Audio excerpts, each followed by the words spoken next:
প্রিয় ভাইয়েরা, শিখার আমি নিজেও এই আমল করেছি।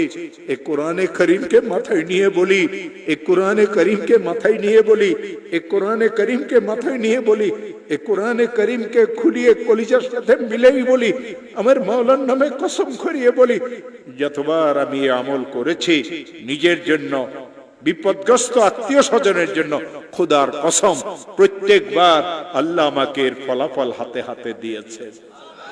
শেখ আহমদ সরহান্দি তার নাম ছিল। তিনি তার কিতাবে আমল শিখাইছেন, কোন মুসলমান যদি ঋণগ্রস্ত হয়, এত ঋণ হয়ে গেছে, আদায়ের কোনো ব্যবস্থা নাই, খেতে ফসল হয় না, দোকানটা অচল হয়ে গেছে, ছেলেটা বিদেশে গিয়ে ফাঁসিয়ে গেছে, থাকতেও পারে না, আসতেও পারে না, 2-3টা মেয়ে ঘরে উপযুক্ত, কারো বিবাহ হয় না, একটা মেয়েকে বিবাহ দিয়েছিল, তালাক নিয়ে মেয়েটা ঘরে চলে আসছে, ছেলেটা খারাপ ছেলেদের সাথে মিশিয়ে মদ জুয়ার অভ্যস্ত হয়ে গেছে। এই লোকটার পেরেশানির কোনো শেষ নাই, অনেক মামলা মোকদ্দমা তো সে ফাঁসিয়ে গেছে। হযরত মুজাদ্দিদ আল ফিসানি বলেন, কঠিন থেকে কঠিন বিপদগ্রস্ত মুসলমান যদি ইশারের নামাজের পরে তাসবিহ হাতে নিয়ে যেই দরুদ শরীফ পড়তে জানে, 100 বার দরুদ শরীফ পড়বে। আল্লাহুম্মা সাল্লি আলা সাইয়্যিদিনা মুহাম্মদ, আল্লাহুম্মা সাল্লি আলা সাইয়্যিদিনা মুহাম্মদ, আল্লাহুম্মা সাল্লি আলা সাইয়্যিদিনা মুহাম্মদ। আর 499 বার পড়বে লা হাওলা ওয়ালা কুওয়াতা ইল্লা বিল্লাহ। একবার পড়বে লা হাওলা ওয়ালা কুওয়াতা ইল্লা বিল্লাহিল আলিয়্যিল আযীম।